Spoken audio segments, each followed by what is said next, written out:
لاباس عليكم؟ نتمنى من الله تكونوا كاملين بخير وعلى خير ويلقاكم هذا الفيديو في صحه جيده ان شاء الله. مرحبا بكم معنا في فيديو جديد وبوصفه جديده. اليوم ان شاء الله غادي نحضر معكم كيكه طورطه ديال لانيفرسير او اعياد الميلاد. بسم الله على بركه الله. غادي ندوز معكم المكونات اللي غادي نحتاج في لاجينواز. هنايا عندي 4 ديال البيضات، درت الصفر بوحدو والبيض بوحدو، وهنايا عندي كاس ديال سنيده مع مرش، وهنايا عندي نص كاس ديال الزيت، وهنايا عندي كاس ونص ديال الطحين، وهنايا عندي واحد الفاني وشويه ديال القشور ديال الحامضه.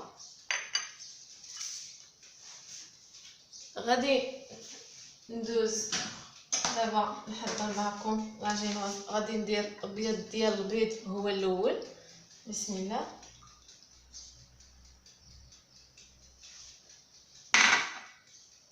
وغادي ندير السنيده،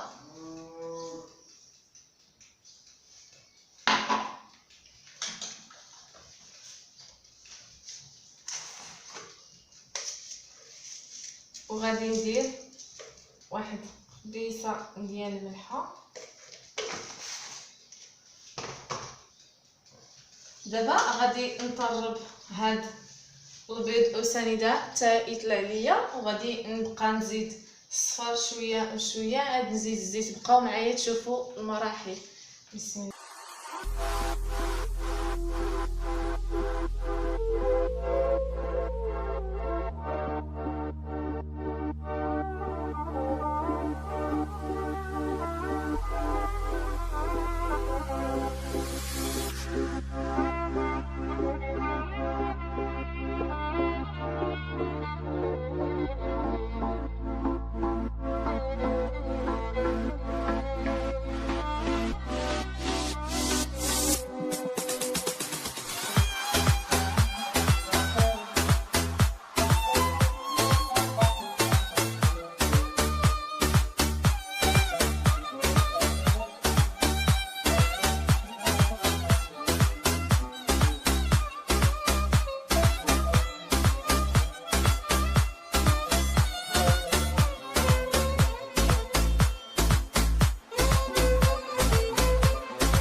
دابا حبيبات ديالي، من بعد ما طربت البيض والسكر والزيت والسنيده طلعتهم. دابا غادي نحيد هاد الخلاط هكا،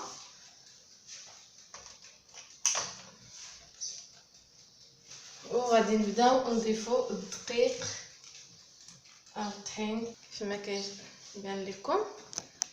هو البيض والزيت والسكر والسنيده من بعد ما طربتهم دابا كيجيو على هاد الشكل هكا. دابا غادي نحتاجو غير واحد معلقه. غادي نبقاو نضيفو الطحين تدريجيا، نحاولوا نخلطوا من التحت للفوق وغير بشويه باش ما يهبطش لينا هاد الخليط. هكا نخلطوا غير شويه تدريجيا، شويه بشويه. غادي نخلطوا من التحت للفوق بشويه علينا باش ما يهبطش لينا هاد الخليط. كيف ما قلنا لكم طحين غادي نحتاجو كاس ونص.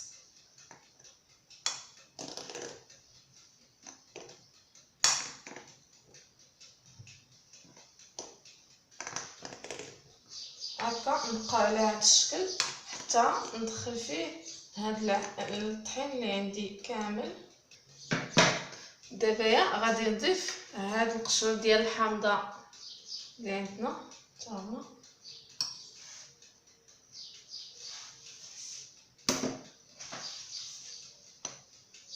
بسم الله. غير بشويه علينا كيما قلت لكم باش ما يهبطش لينا الخليط اللي طلعنا. دابا حبيبات ديالي، من بعد ما دخلنا الطحين كامل غادي دابا نحتاجو اللاطه. هي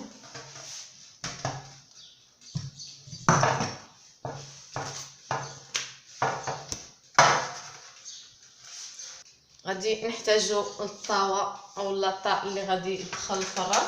انا هنايا فرشت ليها ورق الطبخ ودهنتو بشويه ديال الزبده. غادي نحاول نفرغوا الخليط هكا.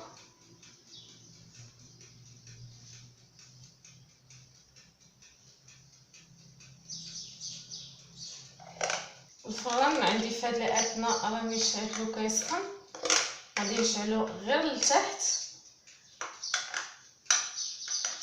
من بعد غادي نشعلو الفوق لمده 10 دقائق. كيف ما كتعرفوا لاجينواز ما كيحتاجش الوقت في الطياب بزاف، هو كيجي رقيق.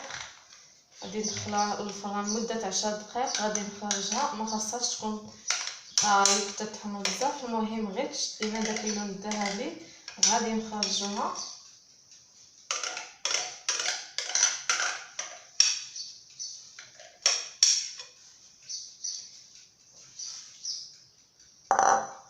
دابا غادي نحاولوا نقادو الخليط هكا بطا. بسم الله، نصالحو هكايا.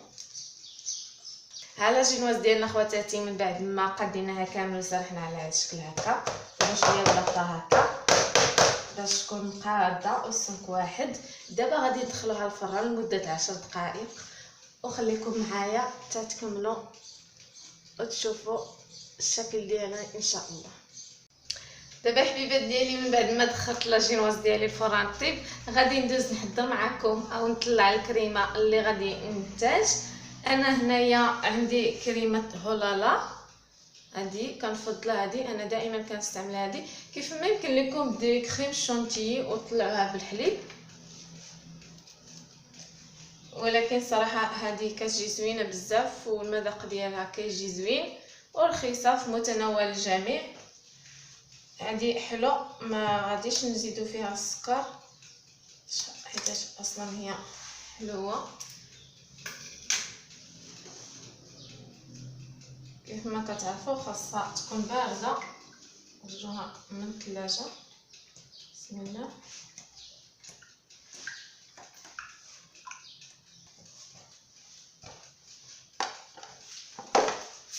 بسم الله على بركه الله.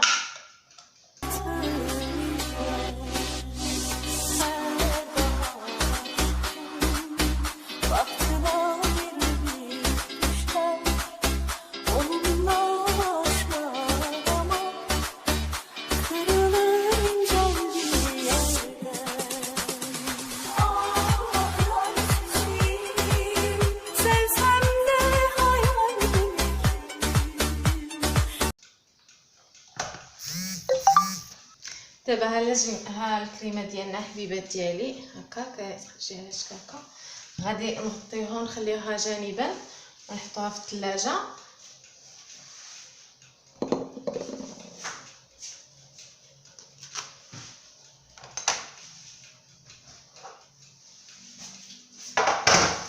وها لاجينواز ديالنا من بعد ما خرجناه كيجي على هذا الشكل هكا. ما يخصوش يكون طايب بزاف، المهم غير يحصلوا على هذا اللون الذهبي. هو صراحه كيجي رطب وزوين بزاف. غادي نحيدو.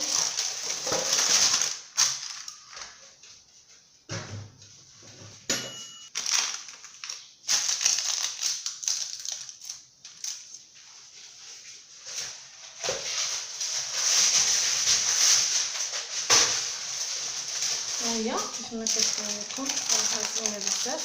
غادي نديرو لها واحد الورقه من الفوق هكايا، نحاولوا نقلبوها.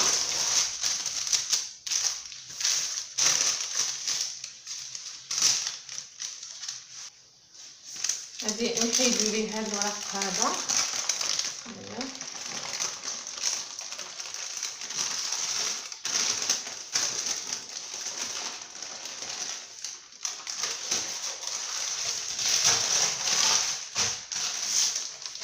دابا الحبيبات ديالي غادي ناخذوا هذا الاطار هذا هكا، نحاولوا نقطعوا هكا.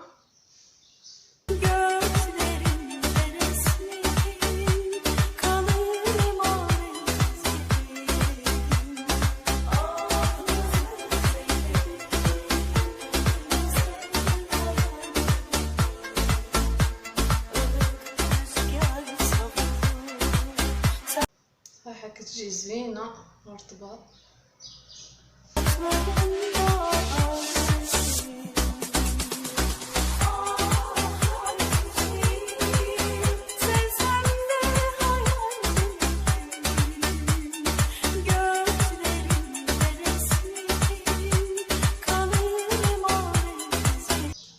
غادي نقطعو هاد الجوانب وغادي نحصلو على مربع اخر.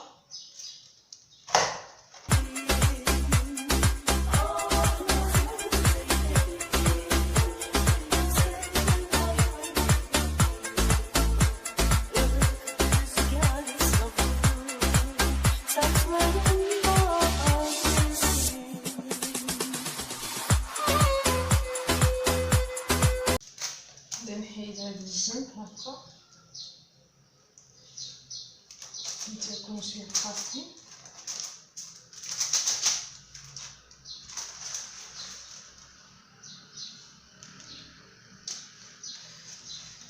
وغادي نحصلو على مربع اخر. غادي نديرو جوج طبقات هكا. فوالا الجواز ديالنا كيبان لكم كيجي زوين صراحه. نتمنى منكم تجربوه ان شاء الله. الا جربتوه ما تنساوش دائما تسجلوا باللايكات ديالكم. دابا هاد الجوانب هادو ما غاديش نضيعوهم، غادي نخليهم حتى نبغيو نديرو شي تحليه غادي نخدموهم فيه ان شاء الله. هادو ما غاديش نضيعهم، نخليهم حتى نديرو شي تحليه ان شاء الله. غادي نشاركها معكم وغادي ندخلهم فيه ولا لي الضياع. خليكم معايا حتى تشوفوا جميع المراحل ديال هاد التورته او كيك ديال عيد الميلاد ان شاء الله. دابا حبيبات ديالي كيف ما كتشوفوا معايا ها الجوانز ديالنا واجد وها الكريمه ديالنا حتى هي وجدات. هنايا عندي هاد الاطار هكا لبستو بهاد بلاستيك غذائي. بسم الله. غادي نديرو الطبقه الاولى ديال الجينواز.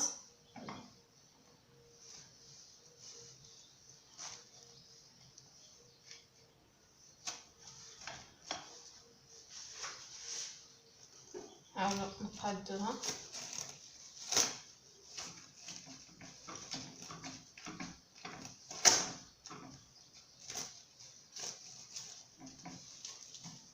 هكا.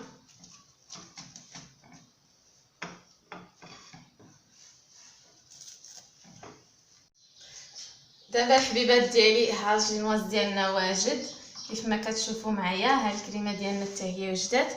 غادي نسقيو الجينواز ديالنا بشويه ديال عصير الليمون كيف ما كتشوفوا هكا. بسم الله. غادي نفزقوه كامل بعصير ديال الليمون.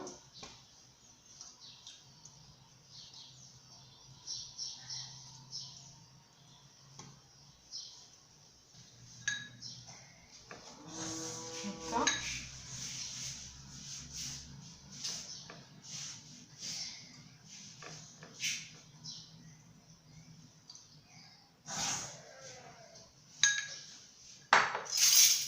وغادي نديرو الكريمه ديالنا كما كتشوفوا. نديرو الكريمه ديالنا هكا.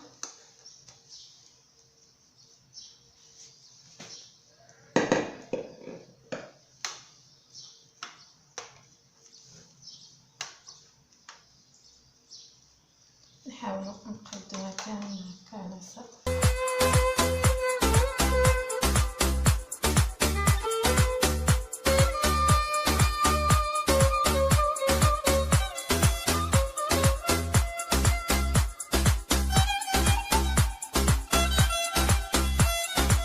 هنايا الحبيبات ديالي عندي شويه ديال الديسير. عندي هنايا غير بنان وتفاح قطعتهم ودرت لهم شويه العصير الحامض باش ما يكحالوش. هذا اختياري الا بغيتي، الا ما بغيتيش غادي تخلي غير كريمه بوحديتها. غادي نضيف هكا شويه ديال الديسير. صراحه انا كيعجبني هكا يكون داخل ما شي حاجه تاكلي باش حيت الا قويتي غير الكريمه وتاكلي غير فيه الكريمه كتكهن، كيجي مع هاد التيسير هكا زوين واحسن.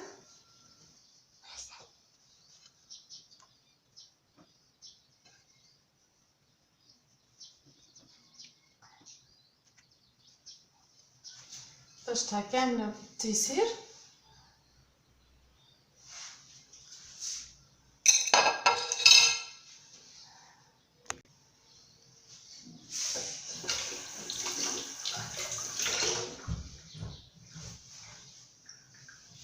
دابا غادي نزيدو شويه ديال الكريمه هكا ديال التيسير شويه.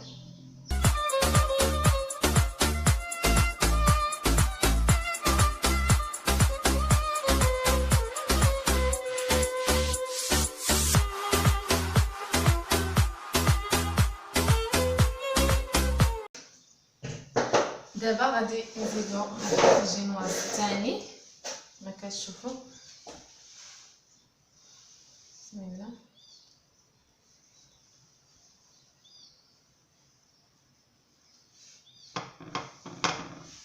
وغادي نديرو هذا خصنا شويه باقي.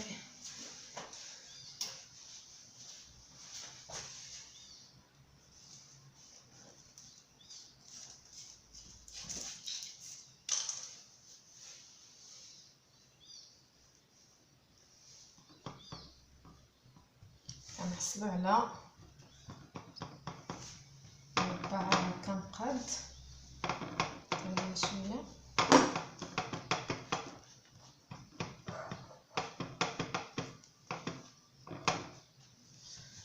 وغادي نسقيو حتى هو نفس الشيء بعصير الليمون كما كتشوفوا هكا.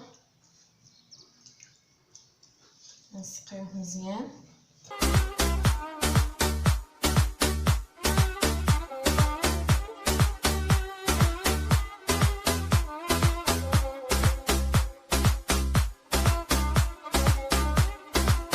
وغادي ندير طبقه اخرى ديال الكريمه كما كتشوفوا.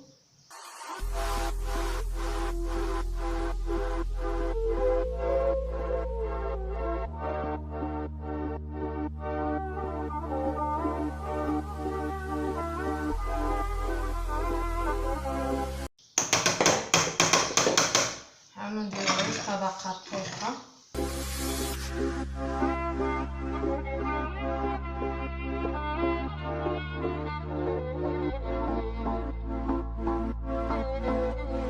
صراحه الا عندكم هذاك باش كيتقاد الكريم احسن من معلقه هكا. انا ما متوفرش عندي دابا، بدي نحاول معاه غير بالمعلقه هكا شويه شويه، واخا ما غاديش يتقاد نيت ولكن نديبانيو دائما البنات نديبانيو باش نعطى الله. صراحه البنات هاد الكيكه او هاد الطورطه ديال الكريمه كتجي سهله وبسيطه وفي متناول الجميع. يمكن لكم تفرحوا بها وليداتكم هكا في الاخر ديال السنه الدراسيه الا جابوا شي نقطه زوينه. وكذلك كيف ما يمكن لكم تفرحوا بهم في اعياد ميلاد.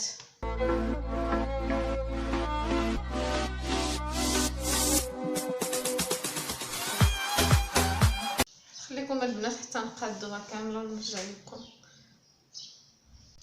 دابا الحبيبات ديالي ها الكيكه او الطورطه ديالنا من بعد ما درنا ليها كريمه وقادينا السطح ديالها على هذا الشكل، واخا ما بقاتش مزيان. المهم غادي نغطيوها دابا بالسلوفان او بلاستيك غذائي وغادي نخليوها في الثلاجه تبرد على الاقل 1 ساعه. عاد نخرجوها ونوريكم الكلاصاج اللي غادي نديرو ليها من الفوق ان شاء الله. خليكم معايا وما تمشيوش بعيد. دابا خواتاتي من بعد ما شفتوا معايا لاجينواز اللي حضرت معكم التورته ديال اعياد الميلاد او لانيفرسير، دابا غادي ندوز نحضر معكم الكلاصاج اللي غادي نديرو ليها. بسم الله على بركه الله. عندنا هنايا كاس العصير ديال الحامض مع مرش، عندي كاس ديال سنيده حتى هو مع مرش، عندي هنايا كاس ديال جليكوز حتى هو مع مرش، هنايا عندي النكهه ديال الحامض، هنايا عندي 4 ديال الوراق من الحجم الكبير ديال الجيلاتين. غادي نديرو سنيده. بسم الله. غادي نديرو الحامض، غادي نخلط،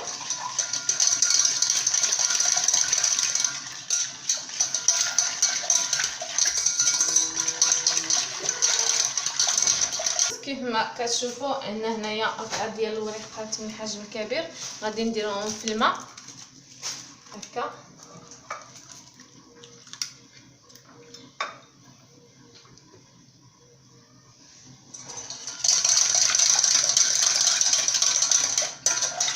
دابا غادي نزيدو ناباج، عفوا قبيله قلت لكم الجلوكوز، هذا ناباج، غادي نزيد دابا ناباج،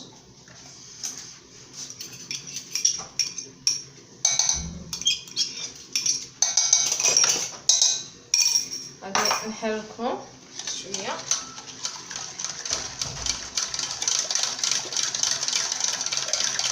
دابا غادي نديرهم فوق النار باش يدفاو شويه، ومن بعد ندير لهم اوراق الجيلاتين وشويه ديال نكهه الحامض. خليكم معايا ما تمشيوش بعيد.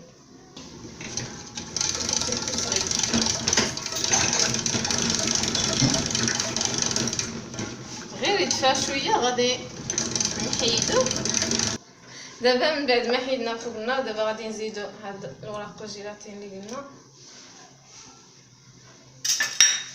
غادي نزيدو شويه ديال الروح الحامض،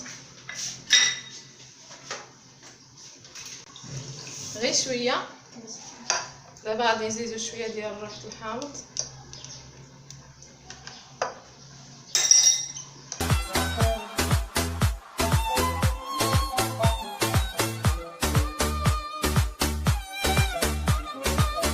دابا خواتاتي ها الحلوه ديالنا من بعد ما خرجناها من الثلاجه، الكريم شاد فراسو، غادي نكب عليه هذا الكلاصاج هكا. بسم الله.